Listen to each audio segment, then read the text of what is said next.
रजीम बिस्मिल्लाहिर्रहमानिर्रहीम अल्हम्दुलिल्लाहि रब्बिल आलमीन अल्लाहुम्मा सल्ली अला मुहम्मदिन व अला आलि मुहम्मद अल्लाहुम्मा फ़क्किहना फ़िद्दीन। ए अल्लाह ताला हम सबको दीन की समझ अता फरमा। आज हम सूरतुल नस्र को देखते हैं कि सूरतुल नस्र में अल्लाह सुब्हानहू व तआला क्या फरमा रहे हैं अपने प्यारे हबीब को, और फिर आगे हमें क्या खिताब फरमाया जा रहा है। बिस्मिल्लाहिर्रहमानिर्रहीम। इज़ा जाअ नस्रुल्लाहि वल फ़त्ह व रअयतन नास यदखुलून फ़ी दीनिल्लाहि अफ़वाजा फसब्बिह बिहम्दि रब्बिका वस्तग़फिर इन्नहु कान तव्वाबा। जब अल्लाह की मदद और फतह आ जाए और तू लोगों को देखे कि वो अल्लाह के दीन में फ़ौज दर फ़ौज दाखिल हो रहे हैं, तो अपने रब की हम्द के साथ तस्बीह कर और इससे बख्शिश मांग, यकीनन वो हमेशा से बहुत तौबा कबूल करने वाला है। अब ये यहाँ जो है इज़ा जाअ नस्रुल्लाहि वल फ़त्ह सबसे पहली आयत है। इसमें हम ये देखते हैं कि जब अल्लाह की मदद और फतह आ जाए। अब इसमें अल्लाह ताला अपने प्यारे पैगम्बर को ख़बर दे रहे हैं कि यहाँ मुराद जो है वो फतह मक्का है। ठीक है, कहा जा रहा है कि अल्लाह की मदद आ जाए और फतह आ जाए, यानी मक्का फतह जब हो गया। वरअयतन नास यदखुलून फ़ी दीनिल्लाहि अफ़वाजा, तो आप लोगों को देखेंगे कि वो अल्लाह के दीन में फ़ौज दर फ़ौज दाखिल हो रहे हैं। इब्ने कसीर ने अल-फतह से मुराद यहाँ फ़तह मक्का लिया है और इस पर सभी का इत्तफ़ाक़ है। अरब के कबाइल इस्लाम कबूल करने के लिए फ़तह मक्का का इंतज़ार कर रहे थे। इनका कहना था कि अगर ये नबी यानी हज़रत मोहम्मद सल्लल्लाहु अलैहि वसल्लम अपनी कौम पर गालिब आ गए तो बिलाशुबा वो नबी होंगे। और जब अल्लाह ताला ने आप सल्लल्लाहु अलैहि वसल्लम के हाथों मक्का फ़तह कर फरमा दिया तो वो लोग फ़ौज दर फ़ौज इस्लाम में दाखिल हो गए। इसके बाद 2 साल भी ना गुजरे थे कि सारा अरब मुसलमान हो गया और तमाम कबाइल में कोई शख्स ऐसा ना था जो इस्लाम का इकरार ना करता हो। वफूद के वफूद आकर आप सल्लल्लाहु अलैहि वसल्लम से मिलते थे। उनमें हवाज़न के और यमन से 700 लोग तकरीबन आए थे। हवाज़न से भी 200, 300, 400, इस तरह सारे इर्द गिर्द के इलाकों से लोग आके आप सल्लल्लाहु अलैहि वसल्लम के हाथों बैत कर रहे थे, और इसीलिए इस साल को आमुल वफूद भी कहा जाता है इन वफद के आने की वजह से। और बुखारी रहमहुल्लाह ने अपनी सही में अमर बिन सलमा रज़ियल्लाहु अन्हु से बयान किया है कि उन्होंने फरमाया, जब मक्का फ़तह हुआ तो हर कौम ने चाहा कि रसूल अल्लाह सल्लल्लाहु अलैहि वसल्लम के पास हाज़िर होकर पहले इस्लाम कबूल कर ले, और तमाम कबाइल अपने मुसलमान होने के लिए मक्का के फ़तह होने का इंतज़ार कर रहे थे। और वो कहते थे कि इसे और इसकी कौम को छोड़ दो, अगर ये इन पर गालिब आ गया तो बिलाशुबा वो नबी है। यानी बहुत सारे लोग जो हैं वो आप सल्लल्लाहु अलैहि वसल्लम को आज़मा रहे थे। उन्होंने आप सल्लल्लाहु की तकालीफ में उनका साथ नहीं दिया। जो आपने इस्लाम के फैलाव और इस्लाम की तबलीग में जो तकालीफ देखी, उनमें उन लोगों ने आप सल्लल्लाहु अलैहि वसल्लम का साथ नहीं दिया। उनमें कुछ लोगों ने इस डर से नहीं दिया कि हम कहीं दुनियावी फ़ायदों से, क्योंकि ऑब्वियस सी बात है कि पहले तो काफ़र ही अरूज में थे, तो इनमें बहुत सारे लोग कुछ ऐसे भी आ गए थे कि जिन्होंने उस वक्त काफरों के साथ मिलकर दुनियावी ज़िंदगी के मज़े चखे। फिर जब इस्लाम गालिब आ गया तो फिर उन्होंने अपना फ़ायदा ये सोचा कि अब तो मजबूरन भी अब तो हमें मुसलमान हो ही जाना चाहिए। लेकिन देखें यहाँ अल्लाह ताला के नबी ने क्या अपना अमल शो किया कि जब आप सल्लल्लाहु अलैहि वसल्लम मक्का फ़तह करके जब आप वहाँ जा रहे थे तो आप नहायत ही आजिज़ी इनकसारी के साथ ऊँट पर बैठे हुए जब अजीम लश्कर के साथ मक्का में दाखिल हुए तो आप प्यारे हबीब हज़रत मोहम्मद सल्लल्लाहु अलैहि वसल्लम की आजिज़ी इनकसारी और अल्लाह की हैबत और अल्लाह के डर और खौफ से आप सल्लल्लाहु अलैहि वसल्लम की हालत ये थी कि आपका सर झुका हुआ था और आपकी रेश मुबारक या दाढ़ी मुबारक जो है वो ऊँट के कलावे को टच कर रही थी, कलावे को छू रही थी, यानी इतना सर झुका हुआ था। तो देखें आप सल्लल्लाहु अलैहि वसल्लम का अमल कि एक अमीर लश्कर जो है वो जब फाते बन के किसी अपने फ़तह किए हुए मुल्क में जाता है तो आप सल्लल्लाहु अलैहि वसल्लम का अमल क्या था और आज के दौर के लोगों का अमल क्या है कि वो किस तरह महफ़िलों का इंतज़ाम करते हैं, शराबों कबाबों का इंतज़ाम किया जाता है, डांस पार्टियाँ मुनक़िद की जाती हैं, और प्यारे हबीब का अमल क्या था। हम भी उन्हीं की कौम है, तो हम भी जब कोई कामयाबी हासिल करते हैं ना तो हमें अपना अमल देखना है कि हम क्या करते हैं। क्या हम भी अपने नबी की सुन्नत के मुताबिक उनके हम मोहब्बत रसूल का दावा तो बहुत करते हैं लेकिन मोहब्बत रसूल का दावा अमलन दिखाते नहीं हैं। बातों से हम बहुत मोहब्बत का इजहार करते हैं लेकिन अमल में कुछ नहीं लाते।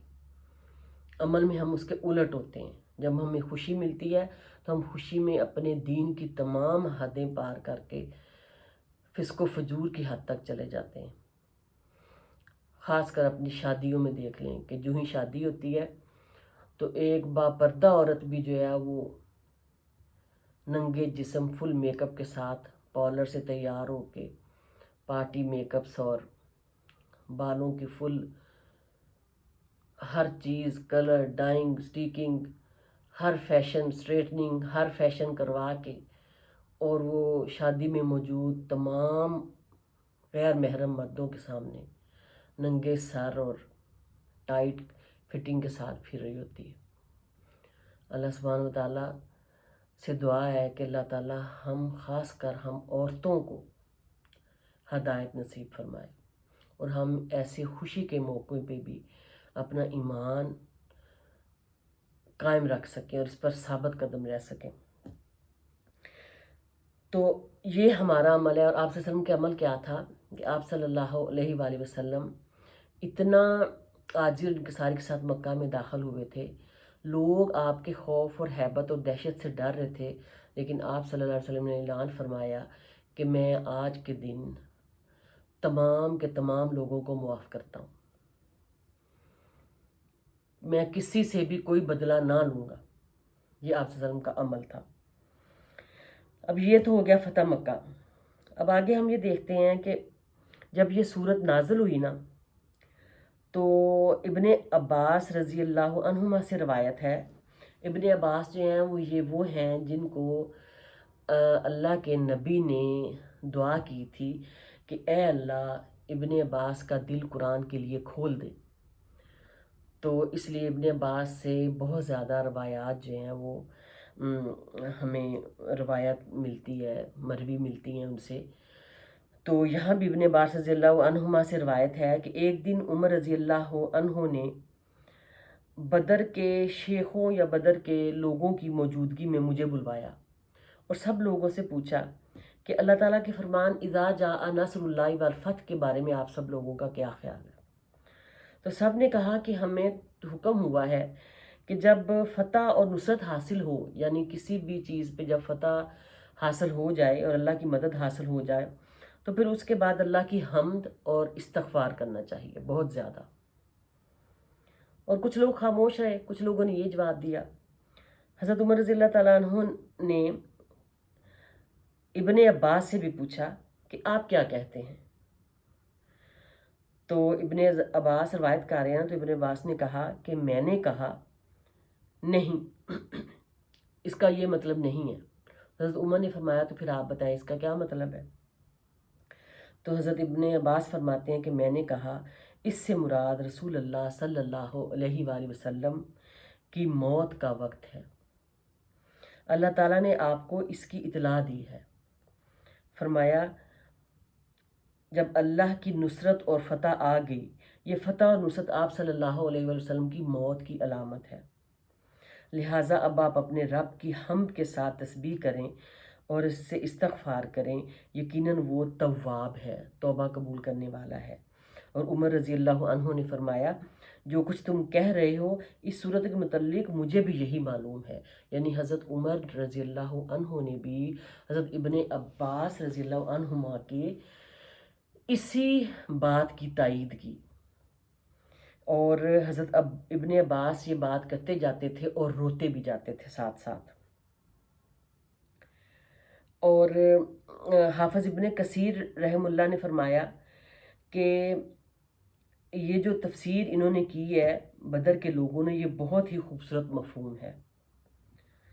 جب رسول اللہ صلی اللہ علیہ وآلہ وسلم فتح مکہ کے بعد مکہ میں داخل ہوئے تو آپ نے 8 رکعت نوافل ادا کیے،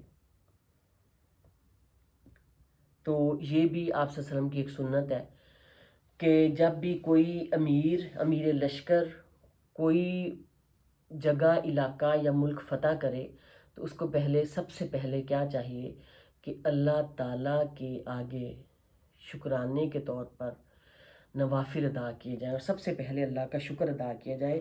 کوئی بھی کام جو ہے وہ اللہ کی نصرت اور مدد کے بغیر حاصل نہیں ہوتا۔ اللہ کے آگے جھکنے سے کیا مراد ہے؟ نوافل ادا کرنے سے یہاں کیا مراد ہے کہ اللہ یہ جو کام ہوا ہے، یہ جو فتح ہوئی ہے، یہ صرف تیری مدد اور تیری ہی فضل اور کرم سے ہوئی ہے۔ ہم نے اپنی کوشش کی ہے، لیکن اصل فضل، کرم، نصرت تیری ہی ہے۔ نماز کیا ہے؟ نماز اصل میں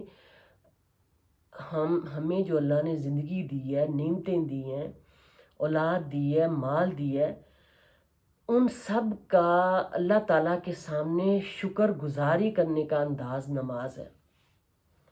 5 ٹائم اللہ کے آگے جھک کر اللہ تیرا شکر ہے، تو نے مجھے رات کو سو کے اٹھا دیا، اللہ تیرا شکر ہے تو نے مجھے ظہر سے لے کر عصر کی نماز تک میں صحت اور تندرستی کے ساتھ رکھا، اللہ تیرا شکر ہے کہ تو نے مجھے عصر سے مغرب کی نماز کے درمیان تک پاک صاف حالت میں رکھا، کسی بیماری میں نہیں رکھا، میرے گھر والوں کو، میرے عیال کو محفوظ رکھا۔ تو پھر اس نعمت کی شکر گزاری کے نتیجے میں ہم پھر اپنے رب کے آگے سجدہ ریز ہوتے ہیں، اور ان نمازوں کے درمیان جو گناہ ہم سے سرزد ہوتے ہیں ہم ان کی بخشش کروانے کی اپنے اللہ سبحانہ وتعالیٰ سے کوشش کرتے ہیں۔ اللہ تعالیٰ ہم سب کو 5 وقت کا پکا اور سچا نمازی بنائے۔ فسبح بحمد ربک واستغفر انہ کان توابا۔ اب یہاں حکم دیا جا رہا ہے کہ اب جب سب لوگ جو ہیں وہ، یعنی آپ صلی اللہ علیہ وسلم کا یہ حضرت عمر، حضرت ابن عباس نے یہ اندازہ کس طرح لگایا تھا؟ انہوں نے لگایا تھا کہ جب سب لوگ دین میں داخل ہو رہے ہیں اور مکہ بھی فتح ہو رہا ہے تو اس کا مطلب ہے کہ کہیں نہ کہیں کوئی گڑبڑ ہے ضرور، کہ آپ صلی اللہ علیہ وسلم کا مقصد دنیا میں آنے کا کیا تھا، یعنی بعثت کا مقصد کیا تھا، رسالت کا مقصد کیا تھا، کہ دین اسلام کو پھیلانا۔ تو جب پورے عرب میں دین اسلام پھیل گیا اور مکہ فتح ہو گیا تو عرب کے تمام قبائل جو ہے وہ اسلام قبول کر لیا، یعنی اللہ کا دین غالب آ گیا، تو پھر obvious سی بات ہے کہ حضرت محمد صلی اللہ علیہ وسلم کا دنیا میں آنے کا مقصد پورا ہو گیا۔ تو پھر انہوں نے سوچا کہ اس کا مطلب ہے کہ اب آپ صلی اللہ علیہ وسلم کی روانگی کا وقت ہے، رفیق اعلیٰ کی طرف جانے کا وقت ہے۔ اور پھر اللہ کا جب حکم یہ ہے فسبح بحمد ربک واستغفر، وہ سورۃ نشرہ میں بھی نا فَإِذَا فَرَغْتَ فَانْصَبْ، اس کے اینڈ کے آیت میں آتا نا کہ جب آپ کے پاس فراغت ہو، أَلَمْ نَشْرَحْ لَكَ صَدْرَكَ وَوَضَعْنَا عَنْكَ وِزْرَكَ الَّذِي أَنْقَضَ ظَهْرَكَ وَرَفَعْنَا لَكَ ذِكْرَكَ فَإِنَّ مَعَ الْعُسْرِ يُسْرًا وَإِنَّ مَعَ الْعُسْرِ يُسْرًا फ़इज़ा फ़रग़्त फ़ंसब वइला रब्बिक फ़रग़ब, कि जो ही आपके पास वक्त आए, फुर्सत आए, तो आप अपने रब की तरफ रजू करें, रब की तरफ रग़बत करें। तो यहाँ भी कहा जा रहा है कि अब आप जो दुनियावी मामलात हैं उनसे आप फारिग हो चुके हैं, तो अब आप जो है, अब आपका काम क्या है, फसब्बिह बिहम्दि रब्बिका वस्तग़फिर, कि आप अपने रब की हम्द के साथ तस्बीह करें और इससे बख्शिश मांगें। ये इन्नहु कान तव्वाबा, यकीनन वो हमेशा से बहुत तौबा कबूल करने वाला है। तो इसके बाद रसूल अल्लाह सल्लल्लाहु अलैहि वसल्लम, इसकी वजह यह है कि आपका काम मुकम्मल हो चुका, अब आपको हमारे पास आने की तैयारी करनी चाहिए। रसूल अल्लाह सल्लल्लाहु अलैहि वसल्लम ने भी यही समझा, इसलिए इसके बाद आप सल्लल्लाहु अलैहि वसल्लम तस्बीह तहमीद और इस्तग़फ़ार कसरत से करने लगे। इस सूरत के नज़ूल के बाद रसूल सल्लम ने पहले से भी ज़्यादा आखिरत की तैयारी शुरू कर दी और ज़्यादा से ज़्यादा तस्बीह तहमीद और इस्तग़फ़ार करने लगे। हज़रत आयशा फरमाती हैं कि इज़ा जा नसरुल्लाह वल फ़त्ह नाज़िल होने के बाद रसूलुल्लाह सल्लल्लाहु अलैहि वसल्लम ने कोई नमाज भी ऐसी ना पढ़ी जिसमें ये ना पढ़ा हो, सुब्हानका रब्बना व बिहम्दिका अल्लाहुम्मा ग़फ़िरली। सही बुखारी में है, तर्जुमा है इसका, तू हर ऐब से पाक है, ए हमारे परवरदिगार, हम तेरी तारीफ़ और पाकी बयान करते हैं, ए अल्लाह मुझे बख्श दे। और बुखारी की इस रवायत के बाद एक और रवायत भी हज़रत आयशा से मरवी है कि आप सल्लल्लाहु अलैहि वसल्लम अपने रुकू और सजदे में कसरत से ये दुआ पढ़ने लगे, सुब्हानक अल्लाहुम्मा रब्बना व बिहम्दिका अल्लाहुम्मा ग़फ़िरली। हम अपने सजदे में दुआ पढ़ते हैं ना, सुबहान रब्बियल आला, सुबहान रब्बियल आला, सुबहान रब्बियल आला। तो ये दुआ सही बुखारी की हदीस से हमें पता चलती है कि आप सल्लल्लाहु अलैहि वसल्लम ने अपनी ज़िंदगी के आखिरी अय्याम में ये दुआ अपने सजदों और रुकू में बस बहुत कसरत से मांगी।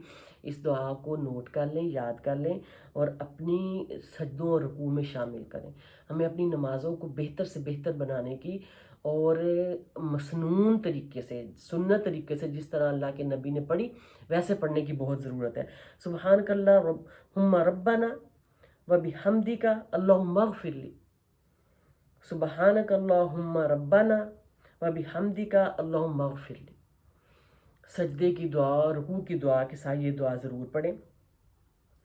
आप सल्लल्लाहु अलैहि वसल्लम ये दुआ कुरान पर अमल करते हुए पढ़ते थे।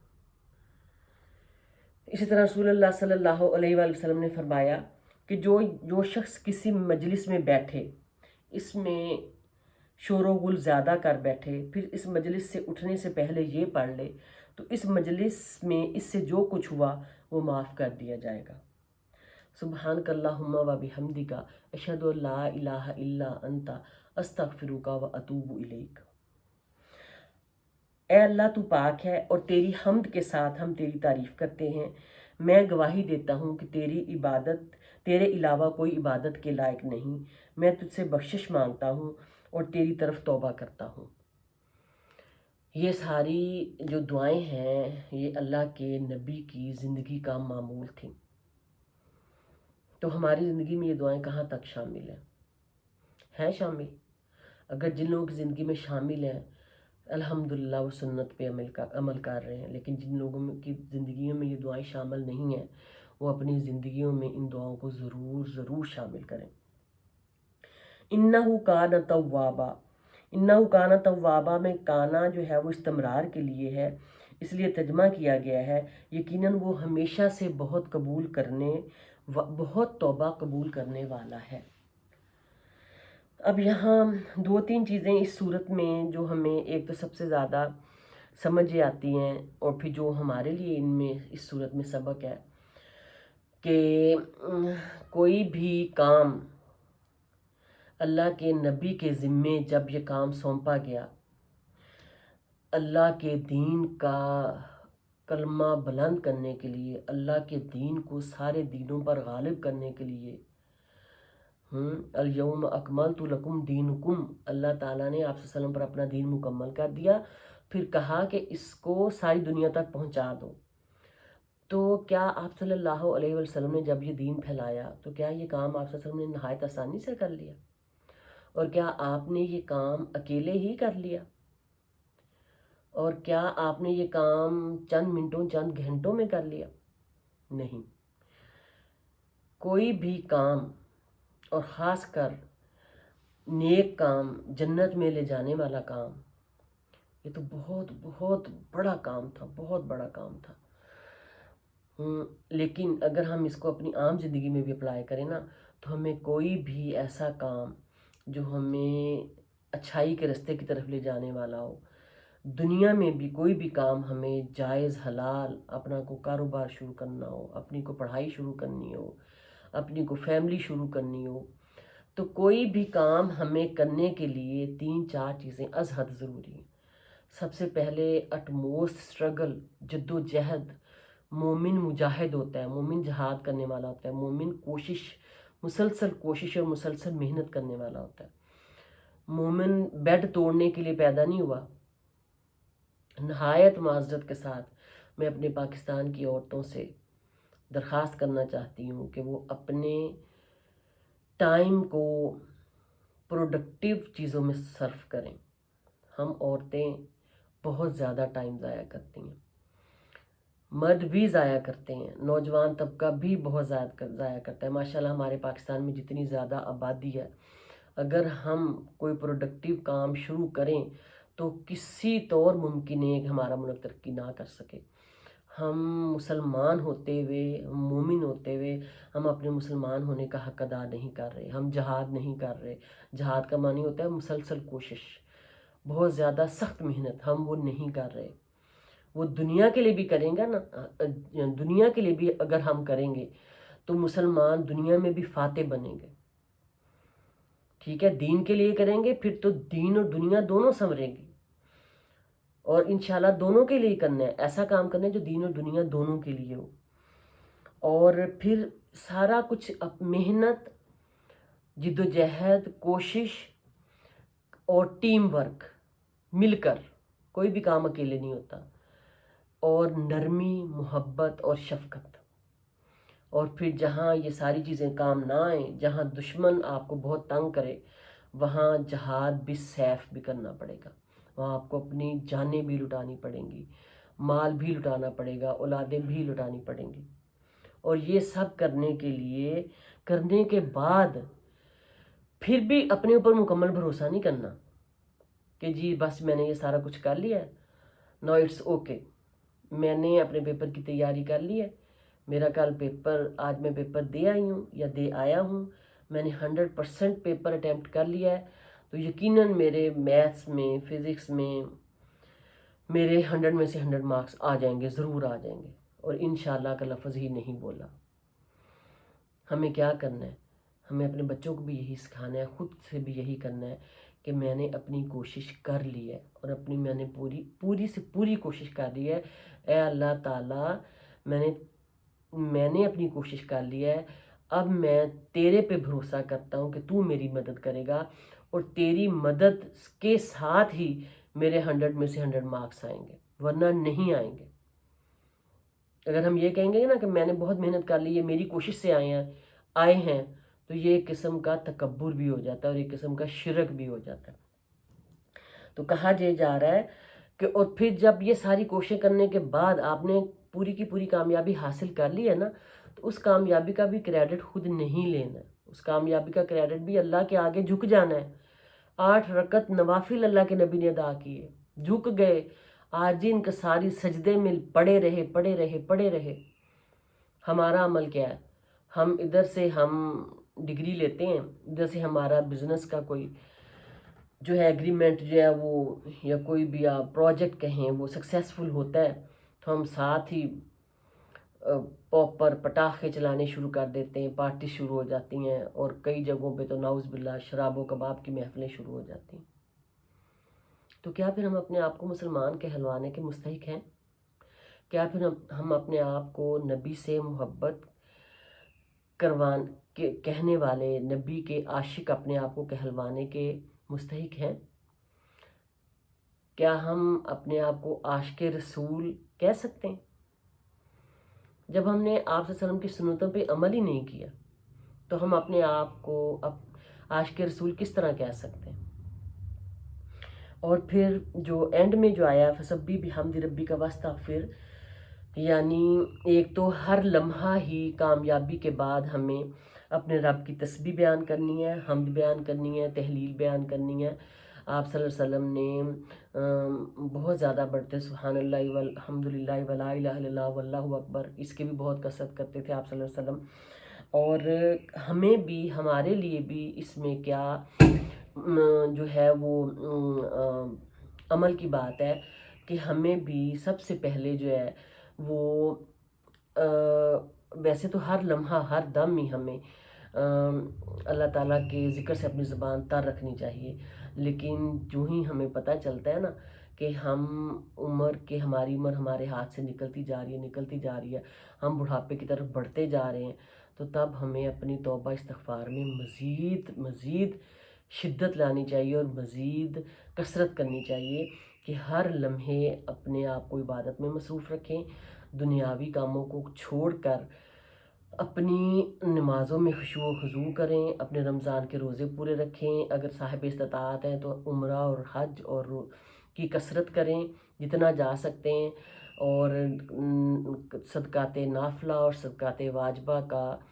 جو ہے اہتمام کریں، ہر لمحہ صدقے دیتے رہیں، کیونکہ صدقہ جو ہے وہ جب موت آئے گی نا تو انسان موت کے وقت یہ حسرت کرے گا کہ کاش میں نے جو کچھ بھی میرے پاس تھا میں نے ہر چیز صدقہ کر دی ہوتی، کیونکہ آپ کے پاس دنیا میں جو مال ہے نا وہ سارا کچھ ختم ہو جانا ہے، آپ کے ساتھ جانا کیا ہے؟ مرنے والے کے ساتھ 3 چیزیں جاتی ہیں، ان 3 چیزوں میں ایک مال وہ ہوتا ہے جو اس نے اللہ کی راہ میں خرچ کیا ہوتا ہے، ایک وہ ہوتا ہے جو اس نے علم جو ہے وہ اس نے یا صدقہ علم جو ہے جو اس نے لوگوں کو دیا ہوتا ہے، وہ لوگ اس سے فائدہ اٹھا رہے ہوتے ہیں، نفع بخش علم، اور ایک جو ہے وہ صدقہ ہوتا ہے، صدقہ جاریہ، جس سے لوگ فائدہ اٹھا رہے ہوتے ہیں، اس کا اجر اس کو جا رہا ہوتا ہے، اور ایک یہ بھی اسی میں آ جاتا ہے، اور ایک اس کی نیک اولاد ہوتی ہے، جب وہ نیک اولاد نیک کام کرتی ہے تو اس کا اجر آٹومیٹیکلی اس شخص کو مل رہا ہوتا ہے۔